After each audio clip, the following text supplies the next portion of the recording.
Let's go. Turn up the volume. From the basement of the Empire State. This is the Basement Surge. 3, 2,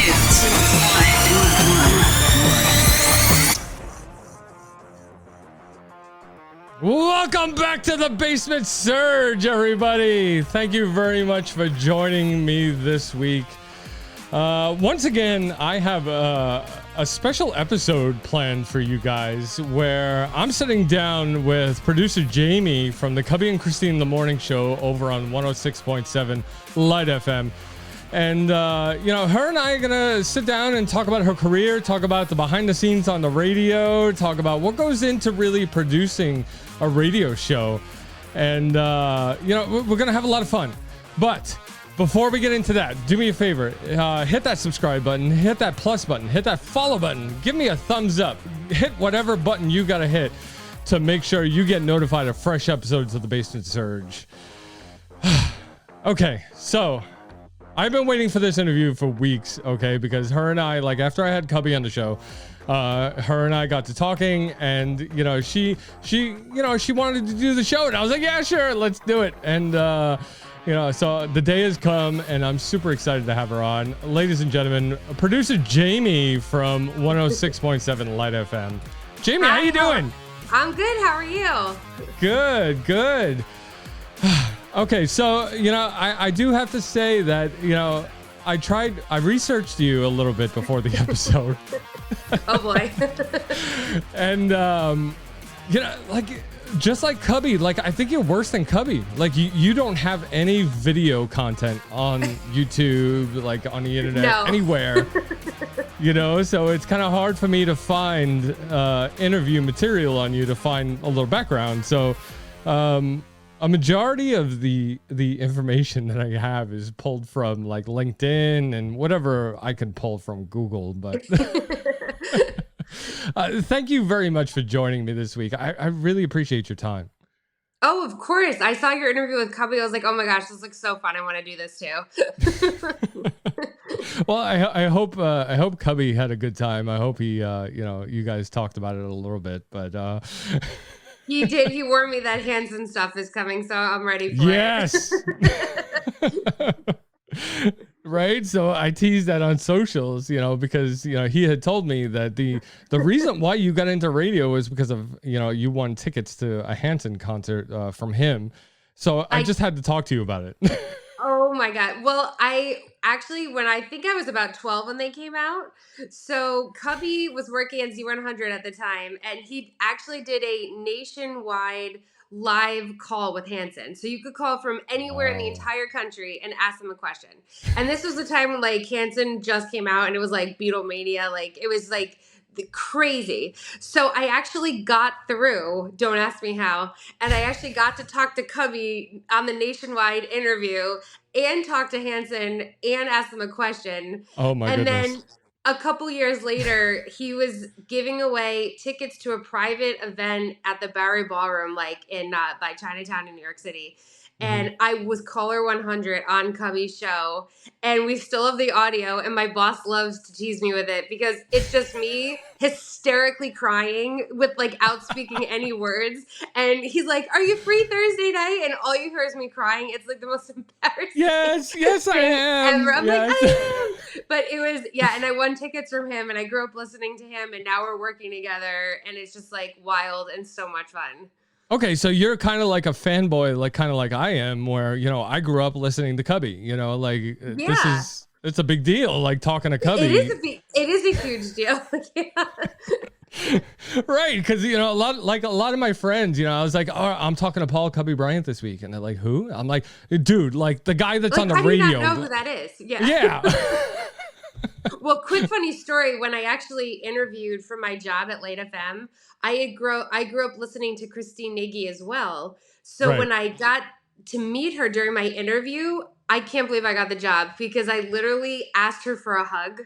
And I fangirled so hard. I met her. I think I went into shock, and I go, "Can I give you a hug?" And she's like, "Oh my God, sure." And I'm like, "Oh my God, Jimmy, you psycho, you're not getting the job now because you just asked to hug her. But it was fine. It worked out. I've been with them for almost 12 years, but that was my first introduction to Christine. I asked her for a hug. So the first time you ever met Christine, you asked for a hug. Yeah. But was really your introduction to radio, winning the tickets to Hanson. Because tell me a little bit about after you had won the tickets, because Cubby said that you had gotten into radio from that. Yeah, actually, it started a little bit before that. When I was about 10 years old, I started listening to, back then it was called Elvis Duran and the Z Morning Zoo, like Yes. around 95, I think. Probably I was too young to probably be listening to him at the time, but I found him and I couldn't get enough. And that's when Christine was on. And I was like, oh my God, they are having so much fun. I want to do that. And I remember telling my dad at 10 years old, I want to do radio. And he's like, well, what do you mean? I'm like, I don't really know, because you don't know what the jobs are at 10 years old. And then I never veered from that. And I was listening to Z100 so consistently all through when Cubby came on, and Hanson, like 1997, 98 was like when I really started to be into music. And that's when Hanson came out. And I listened to Cubby every single day walking home from school. And I won tickets off his show. And that was like actually being on the air. And I'm like, oh, wow, that's really cool. Like, their job seems so much fun to me. And I went into college going, I just want to do radio. They're having so much fun. Like, it looked awesome to me. Yeah. So you and I are kind of the same generation, because, around the same time, like 97, 98 is when I really started getting into music myself, and so I remember I bought the Hanson album. I bought a bunch of like one-hit wonder albums, but Hanson, it was really one of the pivotal albums that I played down here in the basement. Middle of nowhere. Yep. Yeah, right. The first day. Yep. Oh, I remember. Yeah. So, it's like that whole album was pretty much like awesome. It wasn't like maybe one or two songs. It was like that whole album we had on repeat. So yeah, they had a bunch of singles come off of that too. And I'll never forget that album. Yeah, like is one of my favorites of all time, because it started so much love of music for me, like buying that. I think I bought it on cassette, actually. I had it on cassette. Oh God, I'm aging myself, but be careful, Jamie. You're dating yourself. I know. With cassettes. But your first job in radio was back in 2007 on WABC as an associate producer for Sean Hannity. Was that correct? Well, it started a little bit before that. So when I was 19, I actually, through my college, got an internship, same station, WABC, and I started interning thrown right into the deep end of the pool with Curtis Sliwa and Ron Cubby. And I was with them for a while. And I remember being 19. I still have like 2 or 3 years of college left. And I was like, I never want to leave this newsroom. Like, I got a taste of what it was like to be in the action and in the studios. And I never wanted to leave. And they let me do, actually, as an intern, like really big projects. Right. And I loved it. And then after I graduated college, I actually worked for John Gambling for a little bit. And he was a New York legend through his dad and through him. And then I was with Sean Hannity, Larry Kudlow, Mark Simone. Yeah. And then I worked my way up to I Miss in the Morning, which was a pretty wild trip. See, and that's what I was kind of leading into was I Miss in the Morning, because it says on your LinkedIn that you joined IMIS in February of 2008. Now he went through all that controversy back in 2007. How was it joining IMIS after?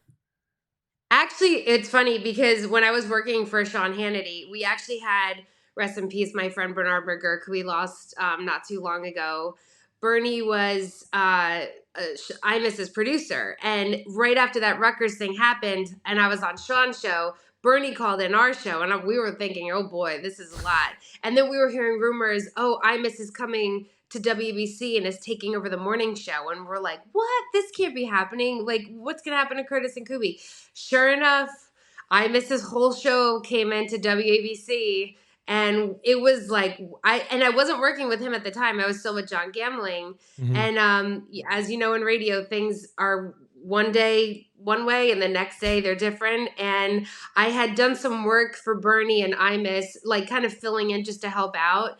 And I'll never forget, Bernard McGurk took me aside and he said, I don't want you to be a casualty around here. You were so great with our show. We want to bring you on. And I was terrified. I almost said no because Why would you say no? because I miss, it was so funny because he was so tall and so skinny and he would wear these cowboy hats and the jacket and the boots, but he had this energy that like filled an entire newsroom. Like his energy was so big. And I remember when I finally said, okay, Jamie, like you have to do this. This is like a great opportunity for you to stay in radio and work for one of the biggest names that's ever lived, right? Of course. So I sat down with him and he sat with me on the couch in Bernie's studio. And I remember just sitting there like, oh my God, because his presence was so big.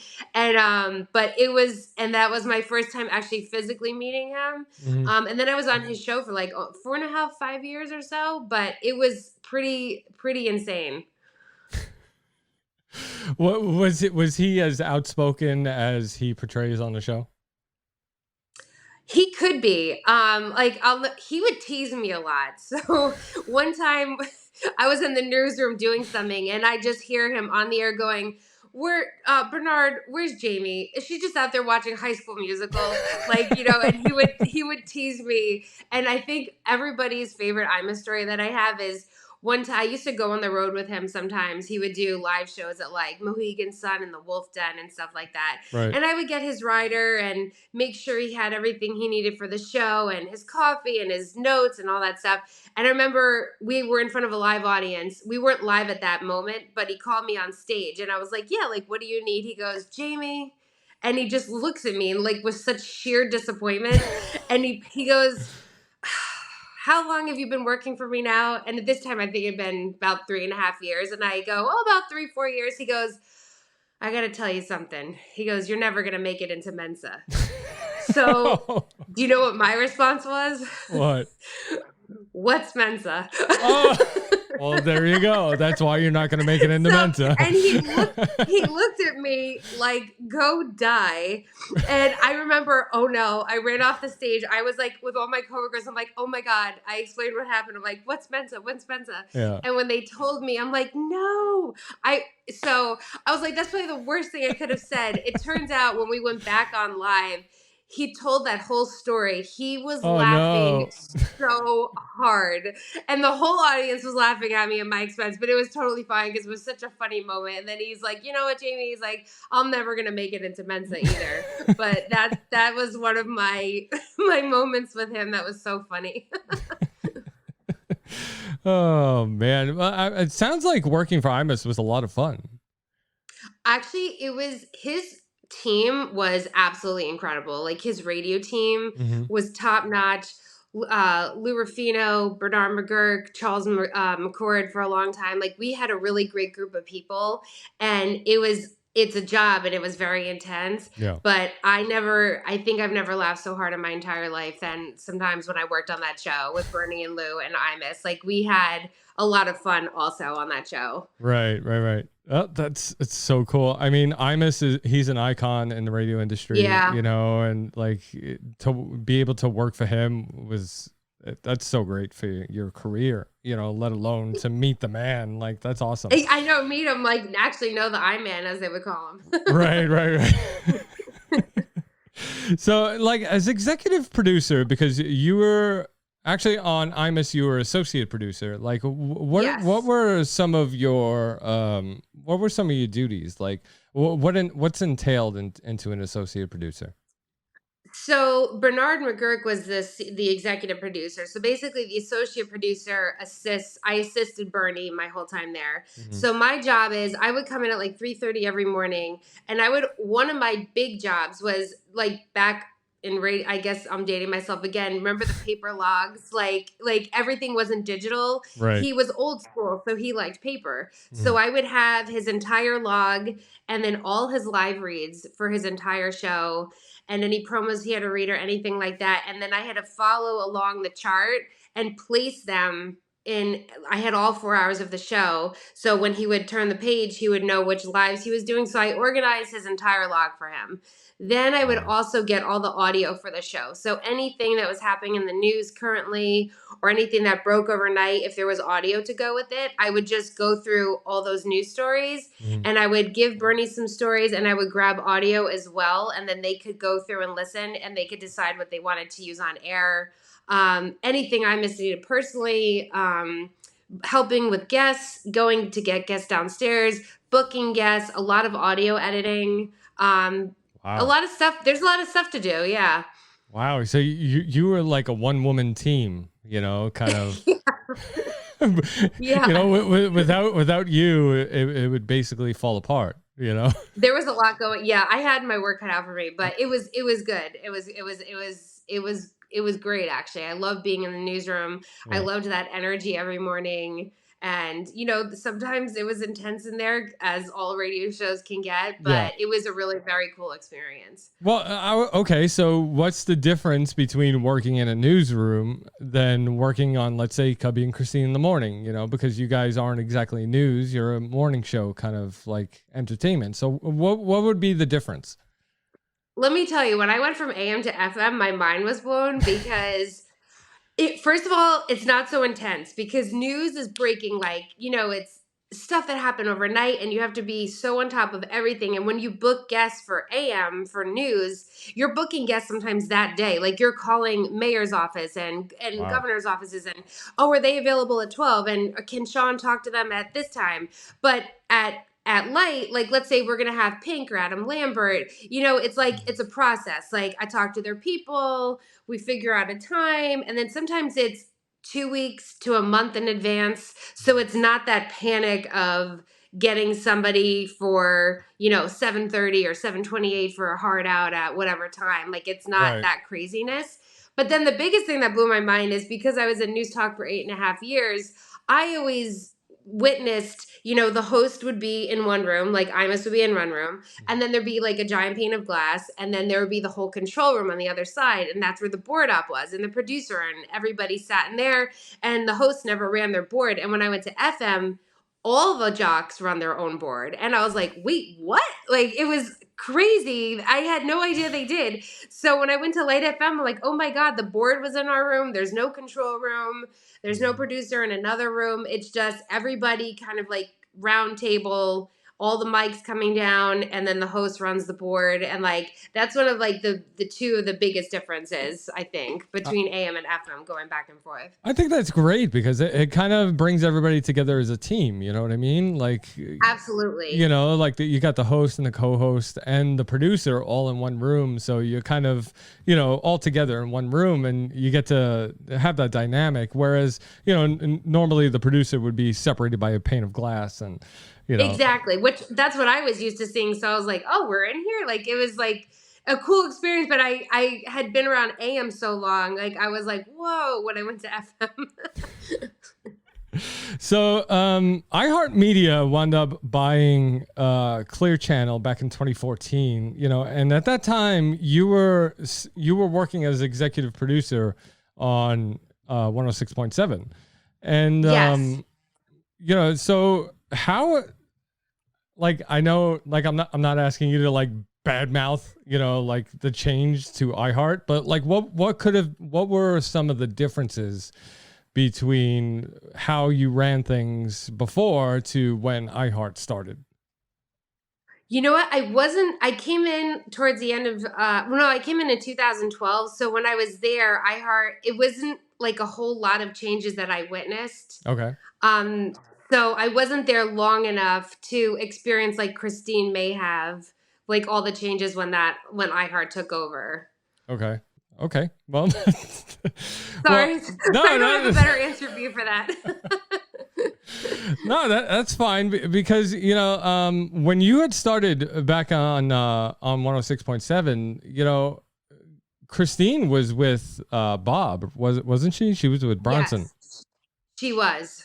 So what happened with Bob Bronson? Like, because Cubby was telling me that he had left abruptly. I think was that him? Yeah, that he left kind of like all of a sudden he was on vacation and uh our boss comes in, he goes, "Oh, he'll be back Friday," and it's his last day and I'm like, "What?" Mhm. Like, and it wasn't, he decided to leave and I was in kind of in shock cuz I think we were 8 years in on the show or something Right. like that. Like we were there for it was like we were going for a long time. So I was like, "Wait, what's happening?" And then we were scared, like, who are we going to get? Like, oh my God, like, because that's who's replacing him, you know? Right. Right. Right. And we went through like an interim with like some fill ins. And then when we found out it was Cubby, oh my God, like, it was the greatest news on planet Earth. Like, we adore him and love him. I grew up listening to him, as I talked about earlier. Right. Christine had known him from Z100. So it was instantly like this beautiful radio family that was so connected and we truly love and adore each other. We send like 100 texts a day between the three of us. Like we have a group chat going. Like it's just we adore each other and it was like perfect chemistry between the three of us. Like and I think it's just about 4 years that he's been with us. Right, right, yeah, since 2019, I think. But Yeah. you must have been freaking out when you heard that Cubby was coming because you had won the tickets from him, and you had always dreamed about working with a big name in the industry, and Cubby was one of them, It, and because he used to be at KTU and Light FM was down the hall, so I would see him occasionally, Right. in the hallway, and like we knew who each other was, and like he knew the Hanson story. Actually, one time when he was working at KTU, I was walking in my my parking garage. This is so Cubby, and I'm hearing Bop, and I'm like, where the hell is that coming from? And he comes up behind me with this phone right by my ear on the streets of New York, and it was like, oh, I just want to play some Hanson radio. And this was before we were working together. We just knew each other like as coworkers in the hallway.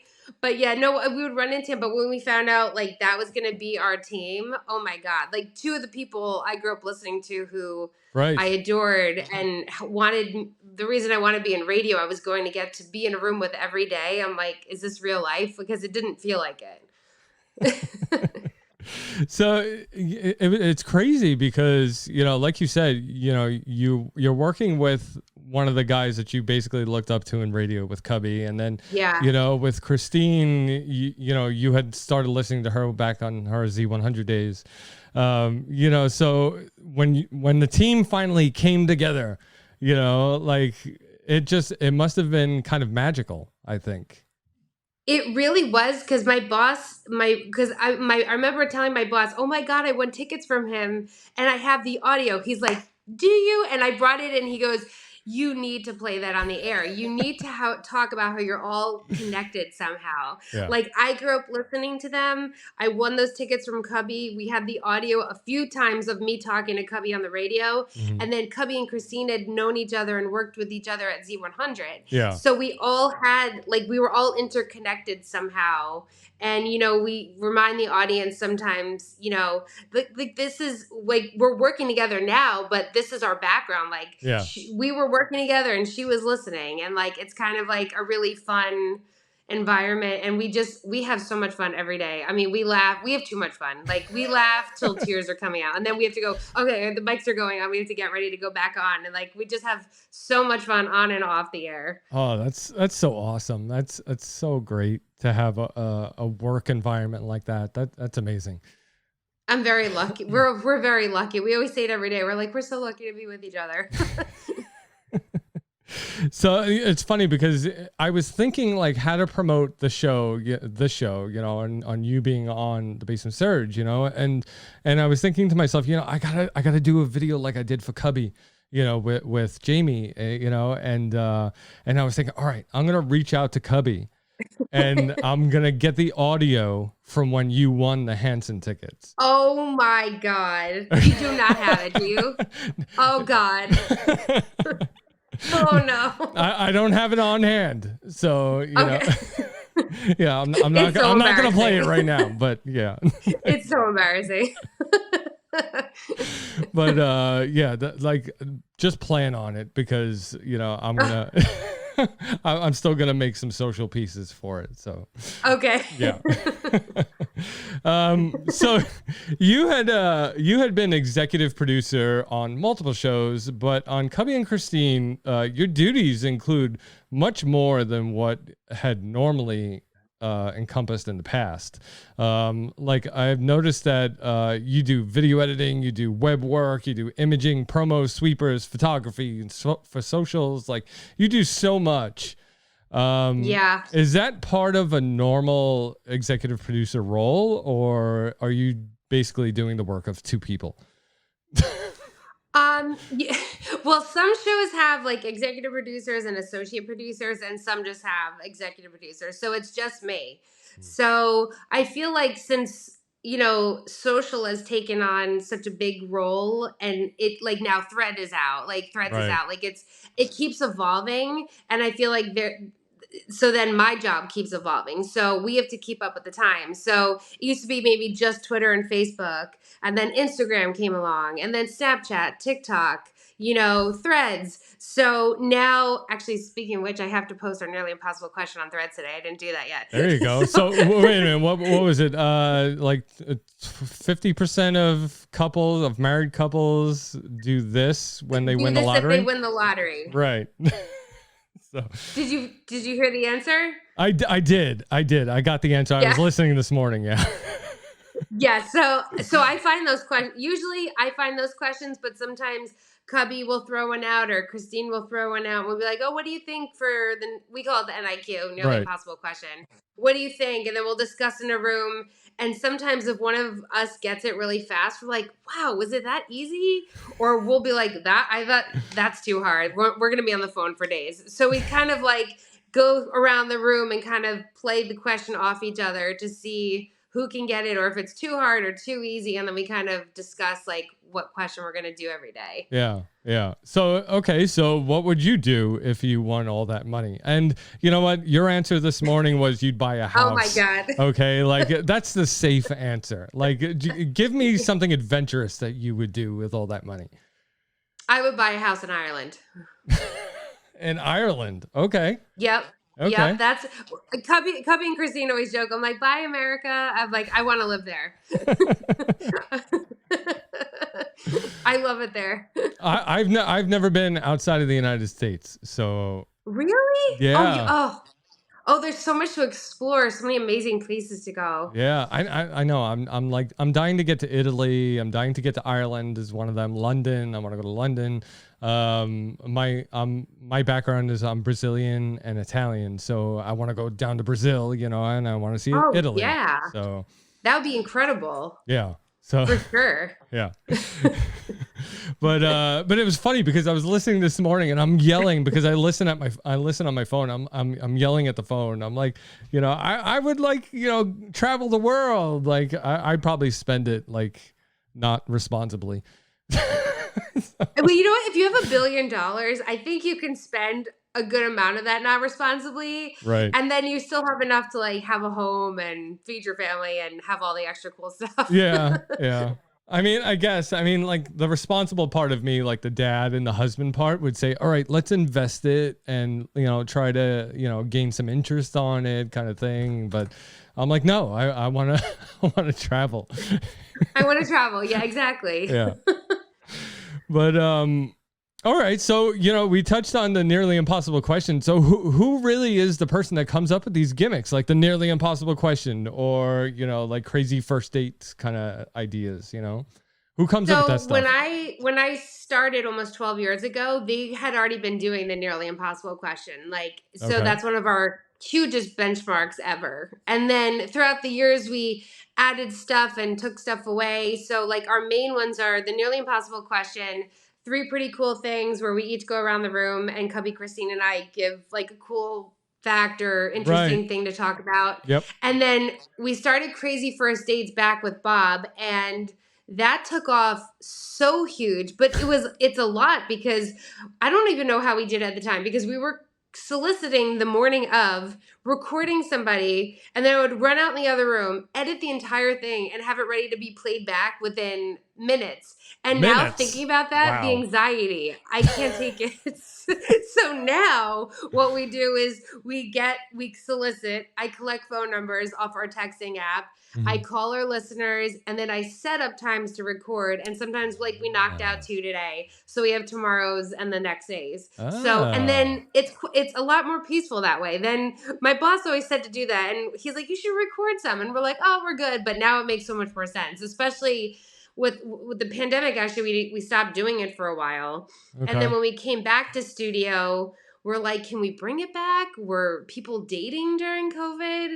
And then we're like, oh, yeah, people were Zoom dating. You remember the Zoom dates? I never did one of those. No, but I never did. people I was were married. doing Zoom dates and all that. And so then we had enough material, and then we brought it back, and now we do it again 5 days a week.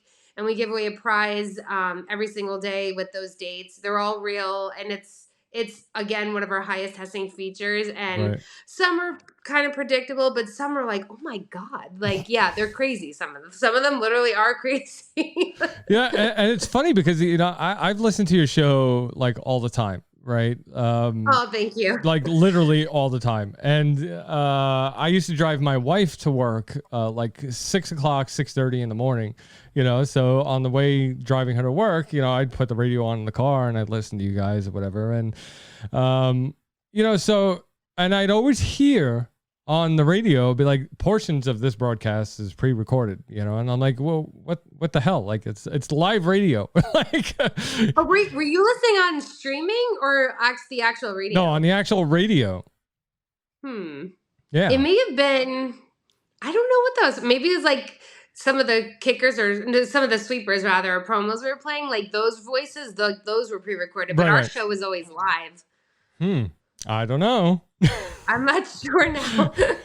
Because I know I definitely hear it on iHeart Radio on the app on the phone. Yes. But it's just because I always thought that radio, like everybody else, I always thought that radio was live, but portions of it is actually recorded, and it's not until I guess for us, maybe moments before, but really everything is live on our show. We'll record the nearly impossible question and then have to play it back a couple minutes later. But for the most part, everything what you're hearing is, besides a 7-second delay, that's what our listeners hear in case somebody curses, which we've never done. There's a dump button and a 7-second delay. So then it basically cuts out the bad part and loops the audio back together. And then you might be in the car going, that was weird. And then you may not think anything of it. And then it'll pick back up where somebody did something. Oh man, but it's funny because I always wondered what happens, because a lot of people they assume that radio is live, and I've seen a bunch of YouTube videos of Elvis Duran and all the famous DJs, like how they'll record phone calls ahead of time, and then when it's time to introduce that segment, like they'll play that audio. Yes. Well, for some interviews, we do that too. Like, our show doesn't really our clock doesn't really allow for live guests too much because we don't have Elvis can talk for maybe 25 minutes sometimes. Right. But our clock, maybe of 4 minutes or so, maybe 4.5 max. So a lot of times we have to cut interviews down or play clips or edit it down, and then the full interview will go up on our website. Right. Okay. So I'm glad you mentioned the clock because this is something I wanted to. It's a tight clock. I really wanted to bring this up with Cubby, and I totally forgot. Okay, and I figured that you were the next best person to talk to about this. Okay, so the radio has a clock that you can keep track of your segments as the hand goes, right? And do you guys still do that? Or is it basically all digitally scheduled and you have basically a countdown to the next segment? It's pretty much like digitally scheduled. Like pretty cool things is we say 6:20. Sometimes it's 6:19. Sometimes it's 6:23. Mhm. It kind of depends on our spot block with commercials. Like at Christmas time, there's so many commercials. Sometimes the spot block is shorter. So within a minute or two, it falls within that range. But like everything's pretty much, in next gen, and like everything is like digitally loaded in from our boss, from like the music log to the commercials, and everything's like already in there, and then we open it up for when we're going to do like our talk breaks and stuff. Nice. And Yeah. do you or Cubby or Christine actually pick the music, the songs that you're going to play? You know what? We get asked that all the time, and people were like, I want to hear this. And they think, or I don't like this song, or I want this song. But we actually have zero to do with the music. We do not pick any of the songs. I would love to hear certain songs, or I'm like, oh my God, Chris added, our boss, he added this back in. And it goes through a whole thing. Like music has to be tested in front of an audience. Wow. It has to be, yeah. Like they go through cycles of music testing to see. Like sometimes they'll bring back something. I'm like, oh, I haven't heard this in a while. And then I'm like, oh, I love this song. And like, yeah, test it again. Like they'll go through cycles of music testing. And then if it's hot again, or it's like Taylor Swift is always in, like Sure. It'll go back in our music log. But we actually in the room don't pick any of the songs that we're going to play. Wow. Yeah, which is interesting because people think we're just sitting there like, oh, I'm going to put this into it. But Let's there's play actually this. like... There's like a lot that goes into it, like a lot. And it's shocking like how much actually in research and data and science and timing goes into, yeah. Okay. All right. So if it was up to you, would you play more Hanson? We don't play any Hanson, so yes, I would. But you know what? That music is starting to become popular again. Now we're starting to do the demo a little bit. Yes. So I think Bop will test at some point. Oh man, that's great. That's great. So you guys have actually spoken to like a bunch of celebrities. Like as you mentioned earlier, sometimes it takes you like a month or two to schedule guests. Yeah. Are you looking at when you schedule guests? Are you looking at, all right, in a month or two, this is where the station's going to be. These are the holidays that are going to be around. Will this person be a good fit for where we're going to be around this time? Not actually. It's not really so much like that. It's more, so we primarily do, I know Elvis does more, excuse me, like he'll do movie stars or TV stars. We really don't do that so much. We do more music artists. Right. And so it's more about who has a new album coming out, who has a new song coming out, who's going to be on tour. That's one of what we call our core artists. So like recently we had Pink and Adam Lambert, and we play them both a lot. So, and then we'll talk with their people and book them to come in. Alicia Keys was in last week. She had a concert at Barclays Center. Right. So and Kelly Clarkson is moving her show to New York City. Cubby was with her the other day. So it's kind of more about their schedules than ours, if that makes sense. Just like who's coming out with new music and a tour and album and stuff. Right. And what they're promoting and okay. Right. That makes sense. Exactly. One time it did work to my advantage though, because we are the Christmas station. Right. And a few years ago, Hanson came out with a second Christmas album, and I booked them, and they came to studio and they performed live at my desk. I think I left my body. Oh my God. I couldn't function. I was like, oh my God, they're performing live in front of me. And they sang their Christmas music, and it was so much fun because we don't normally have like live guests performing live. Every once in a while we will, but that was like really, really cool. Like instruments, everything like set up, performed for us. And I was like, this is crazy. So that was very cool. Are you the type of fan to cry? No, but I didn't cry, but I had to make someone else film because I like couldn't think straight. Like I wanted to be in the moment. Right. So I had somebody else. Normally I'll film sometimes, not as much as I used to, but I used to film the interviews or get video content or audio. And I was like, no, this is Hanson. Like somebody, because the phone would probably be like shaking. So I had to give it to somebody else to take over in that moment.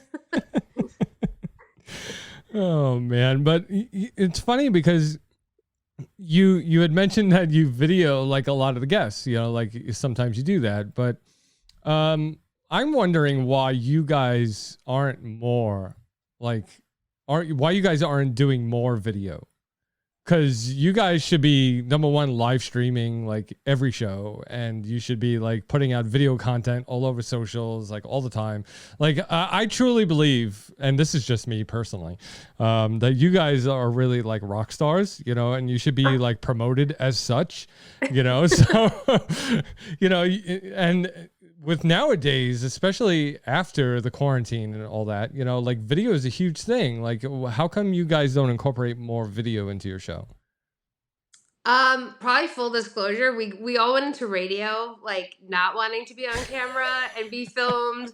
And now radio, you can't get away with it. Like when I was growing up, I didn't know what anybody from Z100 looked like. Right.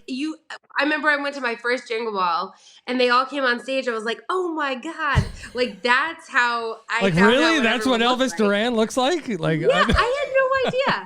And then, but now with Instagram and Facebook and TikTok and everything is, and it's so interesting now, like behind the scenes in Right. radio. Like, so if you are involved with sales and you're going to do a potential endorsement, it's no longer like emails anymore. Like, oh, hey, would you be able to endorse XYZ? Mhm.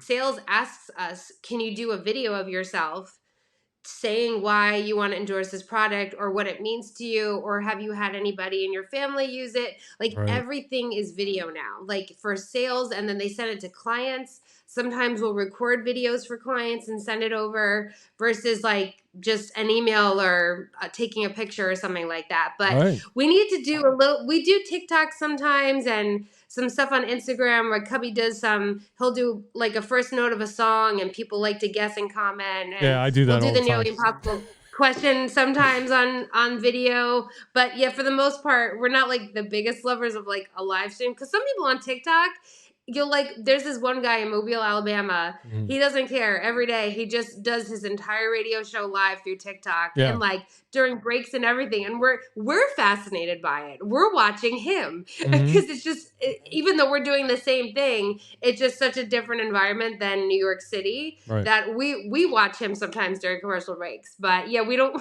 want our show probably live streamed.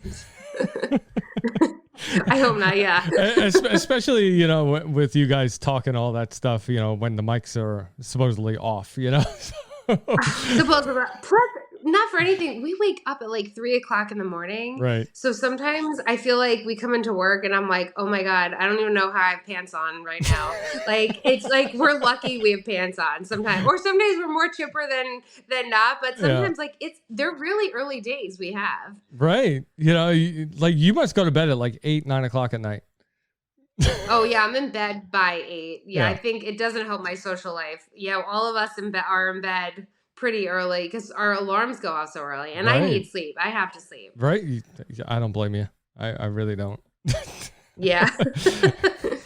But okay, so far we've gone basically over your career, right? Up to from the beginning up until now. So talk to me about the Gracie Awards, okay? Because Cubby had like equated it to like winning an Emmy, and for radio. So talk to me a little bit about winning that award. So I won a Gracie in 2016 for most outstanding local producer in the country, Right. and which is it's such an incredible honor. And I remember applying, and you had to create your own demo. So I took clips of me and created my own demo of like 5 pieces of audio put together. They had to write like 2 or 3 essays, and you have to submit it through this whole organization. Like, yeah, it's a thing.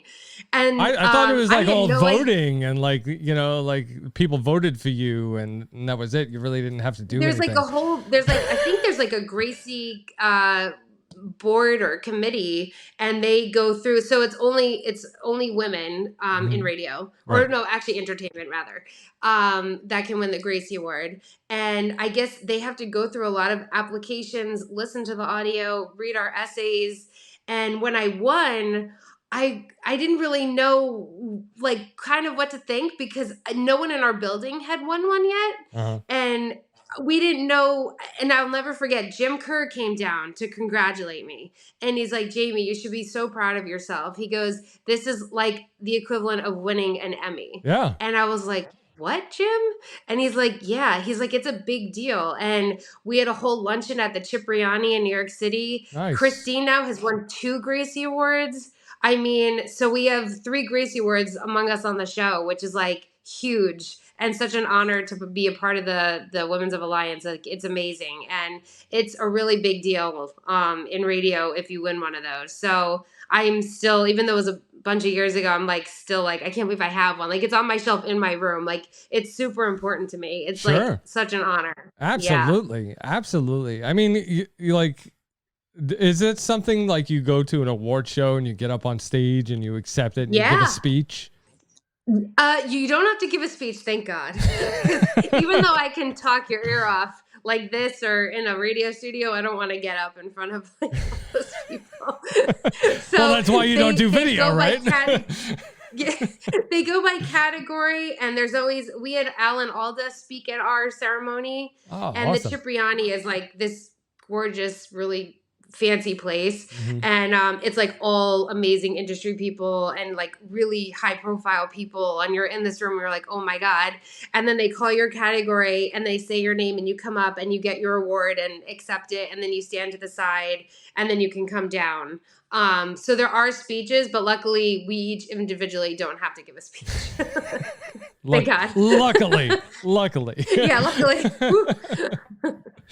Oh man, but you know, I think it's amazing, like literally amazing how you went from winning Hanson tickets to winning a Gracie. Yeah, it's, you know what? It's kind of funny because when I applied for my job at LiteFM, well, first I told you I thought I screwed it up because I asked Christine for a hug, but I didn't find out until probably 4 or 5 years later. I found out I beat out 300 applicants. Wow. For my job.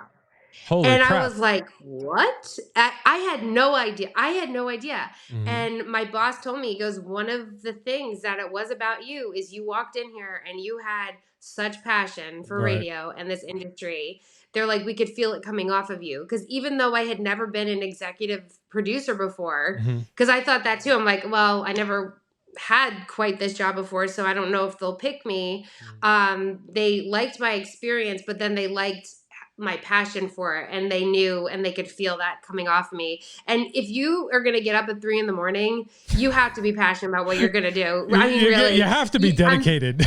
You have to be dedicated, and I've been doing it for almost 20 years, and I love it so much, and I still love it just as much, and it's exciting to get up every day and do it, especially work with Cubby and Christine. Right. And every day is different, which I love. Like, it's totally weird hours, which I love because I don't like, the whole 9 to 5 thing. Right. And then we're, at our desk, at the studios, meeting this person, going here, going to this event, doing this, and we're all over the place. And it's just a really fun environment to work in. And it keeps you, for me at least, like very creative and like not stagnant. It's always moving and changing and growing, and there's so much to still learn. That's awesome. That's amazing. And I still think that you guys should do more video. Like, I'm sorry. Okay, but, I'll tell Cubby and Christine in the morning that that you want more video. I'll see what they say. Yeah, tell Cubby and Christine, and tell them John from the Basement Surge said so. And because it's funny because a lot of people, like, there's a saying like you have a face for radio, which is kind of insulting, but But I feel like now you can't. Like, now we have to like try because we're gonna be on camera at some point. Well, that's what I mean. Like none of you guys are ugly. None of you, all of you guys are good looking. You, Cubby, Christine, like you're all good looking people. Like, just do it. Like, thank you. Some days we put more effort to it than others. Like if we know we have nothing going on, like I'll have my hair up. We have sweatshirts on because it's always freezing in there. But then if we have to take a picture, somebody's sweatshirts come off, the hair is, we're like, okay, like, go to the bathroom, put some makeup on. Well, that makes it funny because, it's like if you take a video in your sweatpants or your sweatshirt, your hair's a mess, you're not wearing any makeup, like that's good behind the scenes stuff, Behind the scenes, yes, exactly. Right. That's us a bunch of days, yeah. Oh man, but yeah, I totally think that you guys should do more video because, like, I don't know. Like radio has always been an audio only platform kind of thing, and that's that's a big reason. Yeah, that's a big reason why people get into it, because they don't want to show their face because they don't think they have acting chops or whatever, but but nowadays today's social media is moving into that kind of platform, I think. So you tell Cubby and Christine. I'll tell them. I'll run it by the committee and I'll run it by our group chat later and let them know. Yeah. Let you know what they say. Oh man. Let's see. I think I'm out of questions, Jamie. So how you doing? No. I'm good. I'm ready to go. No, like. Working on the radio is, I think, really awesome because, especially from my point of view, because, if you look at it from my point of view where, I run a podcast, which is supposed to be audio only, and now it's moved into video, and it's moved into YouTube channels and all that stuff. But, it's given the masses, I think, the opportunity to be a radio DJ in a way.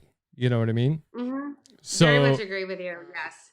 How do you think podcasting and amateur people like myself can impact the industry? Well, I did a podcast for about 7 years about The Walking Dead with David Brody from Z100. And I'll tell you what, like we didn't really do much video. It was mostly audio, but we were like the little show that could, because let me tell you, between the two of us, we interviewed almost every person that was on The Walking Dead, and not iHeart Radio, but AMC. Actually, we were on their radar and they picked our podcast. It was called Walkers and Talkers. And they actually flew us out to LA and they put us on the red carpet. At the Greek Theater, like with the entire cast for the season 8 episode 100 premiere. And that was not iHeart related. That was just us being passionate about a topic. And I feel like if you have that passion and somebody else listening to you has that passion, they're going to tell their friend like, oh my God, you Walkers and Talkers, you have to listen to them. Like they're obsessed with The Walking Dead like you are, blah, blah, blah. Like, and I think that's what I think podcasts grow, because there's this camaraderie of whatever the topic is that the host is passionate about. And then that emits through the screen or the audio or whatever they're listening to. And you gain followers that way. I think that's a huge part of it. So it's just the passion in what you're talking about. So you're telling me that I have a chance to make it big. Yeah, I have a chance. I think you do. I think you do. I think you should. Like I'm crossing my fingers, like, let's go, because I'm ready. So, all right. I think that's about it, Jamie. Thank you. Thank you for your time today. I had so much fun talking to you. No, thank you for your time. Okay. Because, you've been amazing. Thank you for letting me pick your brain about the radio industry, about the your career and working with Cubby and Christine, because you had nothing bad to say about Cubby, which who could? You couldn't find a soul on the planet to say anything bad about that man. I love them both. Oh man. All right, everybody. Thank you very much for joining me. And you can listen to Jamie over on 106.7 LiteFM on the Cubby and Christine morning show. Now, Jamie, correct me, because I'm a little confused as to the name of your show. Is it Cubby and Christine in the morning or Cubby and Christine morning show? Because I look It's Cubby- different you know places, what? it's different. Honestly, same. So it's usually Cubby and Christine in the morning. That's usually what we say. I think that's what our logo says. Right. Okay. Good. Or Cubby and Christine mornings, but usually Cubby and Christine in the morning. Okay.